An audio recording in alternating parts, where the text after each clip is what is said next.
नमस्कार साथियों, मैं आपका दोस्त लेखक मोटिवेशनल स्पीकर डॉक्टर उज्जवल पाटनी। रात के 11 बजे थे। 11 बजे अचानक घर की घंटी बजी। रवि चौंक गया, इतनी रात को कौन आया। दरवाजा खोल के घर के बाहर आया तो देखता है कि सामने एक वृद्ध सज्जन खड़े हैं और एक ऑटो पर आए हुए हाँफ रहे तेजी से। और उन सज्जन ने उनसे पूछा, बेटा आपका नाम? बोले रवि। और वृद्ध सज्जन बोले, हे भगवान तेरा लाख लाख शुक्रिया, घर मिल गया। रवि को कुछ समझ नहीं आया। वृद्ध सज्जन ने कहा, पानी मिलेगा? रवि ने बोला, आइए 1 मिनट घर के अंदर आ जाइए। अंदर पानी वगैरह पिलाया। उन वृद्ध सज्जन ने रवि के हाथ में एक चिट्ठी दी। रवि ने वो चिट्ठी को पढ़ा और चिट्ठी को पढ़ के ऑटो वाले को कहा कि भाई साहब आप चले जाओ।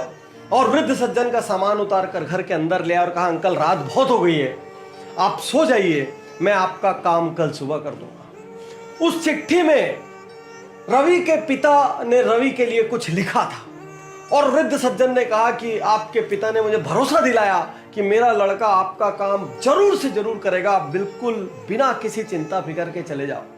बात यह थी कि उस वृद्ध सज्जन के एकमात्र बेटे का अचानक देहांत सड़क दुर्घटना में हो गया था। बूढ़े और बुढ़िया घर में थे और लालन पालन की दिक्कत होने लग गई थी, दैनिक जीवन के खर्चों की दिक्कत होने लग गई थी। तो वो नहीं चाहते थे अपने बेटे की मृत्यु का कंपेंसेशन लेना, लेकिन उसके बावजूद भी कुछ जब रास्ता नहीं बचा तो उनको लेने का सोचना पड़ा। और जब सोचना पड़ा तो उनको पता चला एक कागज है, वो कागज दिल्ली में जाके उनको सर्टिफाई कराना पड़ेगा। वो सालों साल से वृद्ध सज्जन कभी अपने छोटे से गांव से निकले नहीं थे। दिल्ली उनके लिए बहुत डरावनी, बहुत बड़ी जगह थी। इतने में उनके पुराने मालिक, पुराने बॉस ने अपने बेटे के नाम से एक चिट्ठी बना के दी कि जाओ मेरा बेटा आपकी मदद करेगा। अगले दिन सुबह अंकल उठे, उनको बढ़िया नाश्ता वाश्ता कराया, अपनी गाड़ी में बैठाया। रवि ने छुट्टी ली।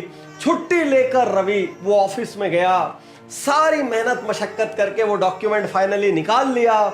डॉक्यूमेंट निकालने के बाद अंकल की बस की टिकट करा दी।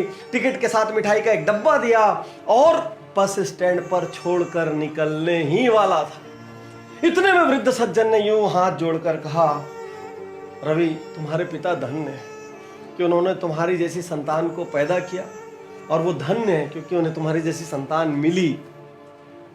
कुछ कहना चाहते हो कि आपके पिता से मैं मैसेज दे दूंगा उनको? मतलब कहना तो मुझे भी बहुत कुछ है, लेकिन यदि आपकी कोई बात पहुंचानी हो तो रवि जाते जाते कहता है, माफ कीजिएगा अंकल, आपसे एक बात कहना चाहता हूं।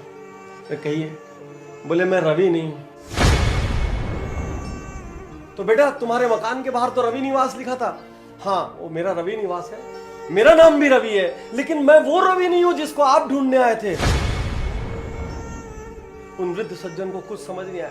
बोले अंकल जब आप रात को आए थे आप हाँफ रहे थे, लेकिन आपकी आंखों में उम्मीद थी कि उनका बेटा मदद करेगा। जब मैंने चिट्ठी पढ़ी तो मुझे मेरे पिता का ध्यान आ गया, जिनके लिए मैं जीवन भर कुछ नहीं कर पाया, और मैंने आपके वाले रवि को फोन किया। वो एकदम से हिल गया भीतर तक, क्योंकि वो कहीं बाहर गया हुआ था और 8-10 दिन बाद आने वाला था। मेरे पास हिम्मत नहीं थी आपकी उम्र को देखते हुए, आपके इमोशंस को देखते हुए कि मैं आपको वापस भेज सकूं, और मैंने निर्णय लिया कि मैं आपका ये काम करूंगा। और अब उस वृद्ध व्यक्ति की आंखों से झड़ आंसू बहने लगे। बोले तुम रवि को जानते भी नहीं हो? बोले अंकल मैं नहीं जानता हूं, आपकी चिट्ठी में फोन नंबर था उसी से लगाया। तुम वो रवि भी नहीं हो? बोले नहीं मैं वो रवि भी नहीं। फिर भी तुमने मेरे लिए छुट्टी ली और इतना किया। कौन कहता है भगवान नहीं होते?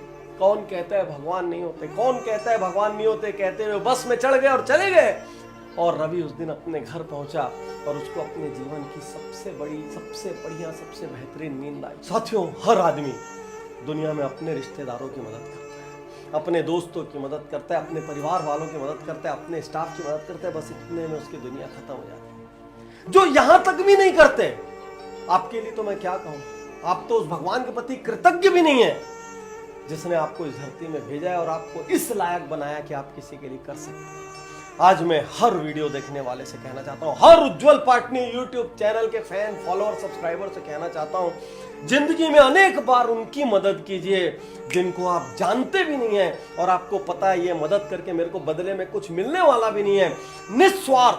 निस्वार्थ सिर्फ इसलिए मदद करना क्योंकि आपको अपने जीवन में आंतरिक खुशी चाहिए। आपको उस ऊपर वाले को उत्तर देने के लिए अपनी लाइफ में, अपने सीवी में कुछ अवार्ड्स, कुछ क्रेडेंशियल्स चाहिए, इसलिए मदद करना। इसलिए मदद करना कि कल आप अपने बच्चों को कहानियां सुना सको, इसलिए मदद करना ताकि आप रात को आसानी से सो सको और आपको अपने इंसान के रूप में पैदा होने पर गर्व हो। याद रखना, ऊपर वाले ने हर किसी को मदद करने की काबिलियत भी नहीं दी। दुनिया में ऐसे हजारों लाखों लोग हैं जो चाह के भी किसी की मदद नहीं कर सकते, लेकिन यदि आप मदद कर सकते हो ना, तो समझना ऊपर वाले ने आपको वीआईपी बनाकर इस धरती पर भेजा। और आपसे ये कहना चाहता हूं, मेरे इस मिशन को भी आपकी मदद की जरूरत है। इस वीडियो को यदि आप 5 लोगों तक पहुंचाते हैं और उन 5 में से एक आदमी भी किसी अनजान की मदद करता है, तो उसके हिस्से का कुछ पुण्य आपको भी मिलेगा। शुक्रिया, धन्यवाद।